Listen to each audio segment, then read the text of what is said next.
Hello, everybody. I hope everyone's doing wonderful, having a good day. Hopefully, had a good weekend. I'm making this video for HD Shaves. He requested a fix up and hone a razor that he bought and sent to me. And so the first few pictures I show that when I received it, it looked fairly good condition, except the horn was pretty brittle. And when I was evaluating, I noticed several cracks, and when I took it apart, it busted.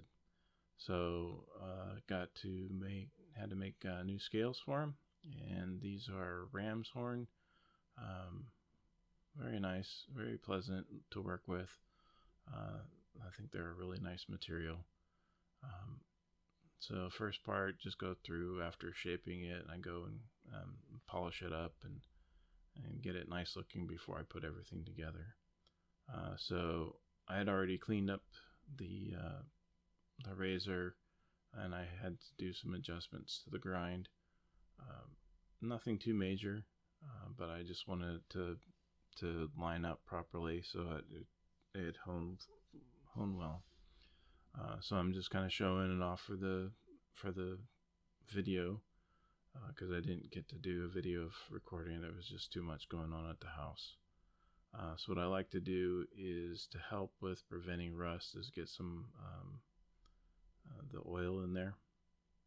The smell is very unpleasant, but it goes away after a little bit.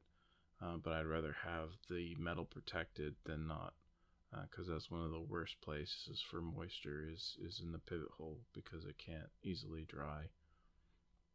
I like putting washers in there, so it does give a little bit of gap and give support to the scales as well as to the razor when it's together. So this part's always fiddly. I usually don't record them because it is finicky, and sometimes your hands or fingers have it to put them together, and other times not so much, and it just gets real frustrating sometimes. So, but everybody's got their way and method of doing it, a rhyme and reason, and this is just the way I do. Figured out how to do mine, put scales together.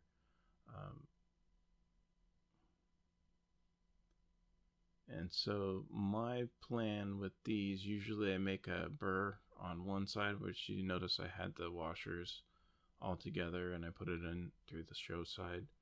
I like to have that all pre-prepped so it holds itself in there. It doesn't want to come through. And then I can add a little bit more to adjust for when I start peening it, so I can kind of get a measurement of where to cut it on the other side, the long side. And I usually give it about 2 to 3 mils of distance between the collar and where I clip it. So there's not a whole lot of material, but just enough to mushroom out to tighten it up. Because the problem is if they're too long, then they have the tendency to bend between the inside where the razor is and the scales. And if once they bend, they'll tighten in one direction, and as soon as you open them, they'll loosen, and they won't be consistent, and they'll just constantly be loose on you. Or it forces you to tighten them too much, and then you run the risk of breaking the scales.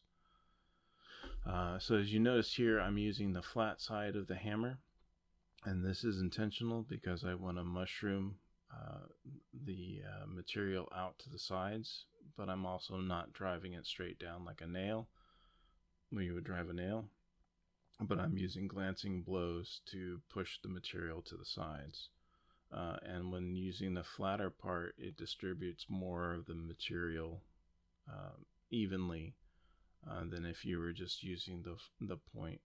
So what I do is I get the shape and distribute it evenly by turning it and doing one side and then the other before I move on to using the pointed side, which I really use to fine tune the distribution and tightness.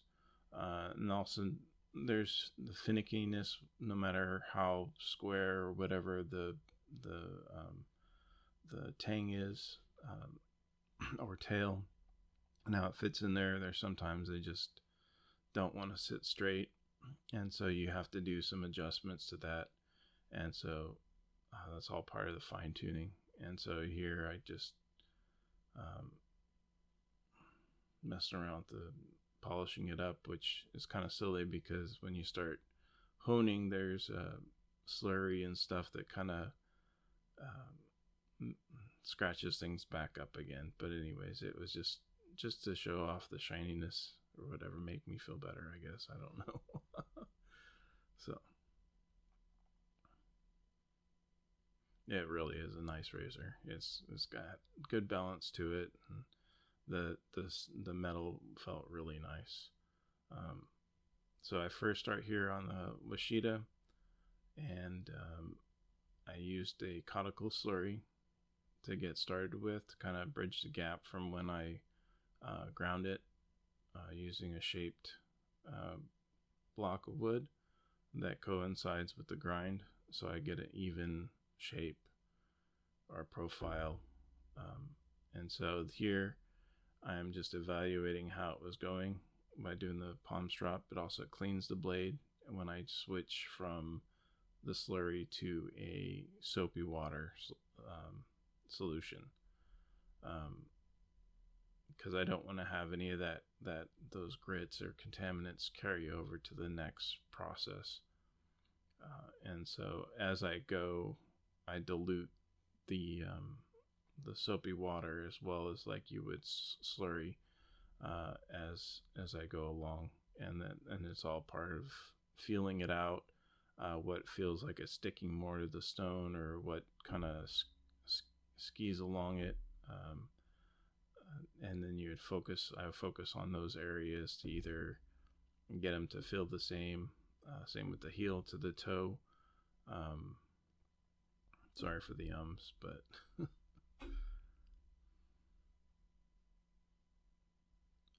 so this is the first time I actually checked it, I think, with with doing the honing, but it was right where I needed it to be. So I ended up switching over to the Zulu Gray, and most things I don't suggest using a slurry from the diamond plate, but in this case it was to bridge the gap between using the Washita and going over to that, because I wanted a little bit rougher on the Zulu Gray.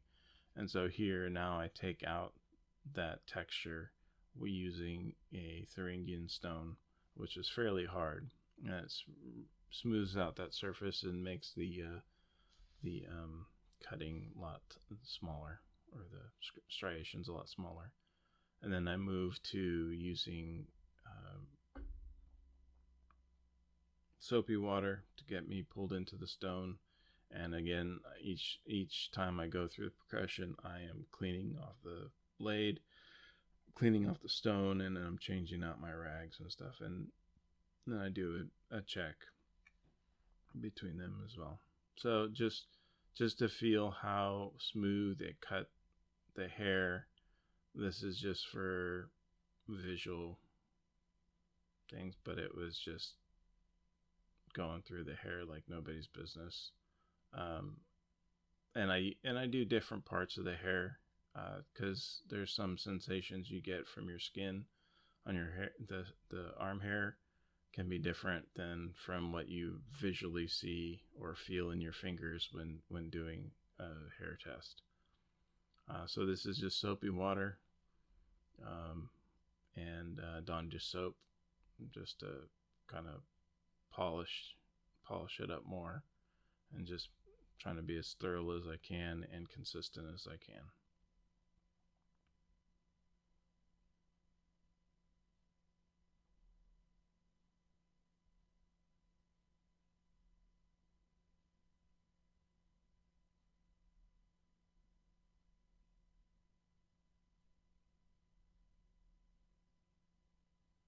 And this is another point right here, is I'm feeling how the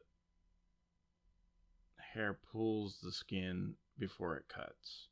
And so the minimal amount of pulling you have, but you can still feel it grab. I find that the keenness is up there, and then how easy it pops the hair once it grabs it is how refined it is. And later on, I had a shave with it, test shave, and it shaved beautifully. Very nice piece of steel. I think it turned out fantastic, and I hope HD Shaves will appreciate it and enjoy the edge too. I thank you all for watching. You have a good one.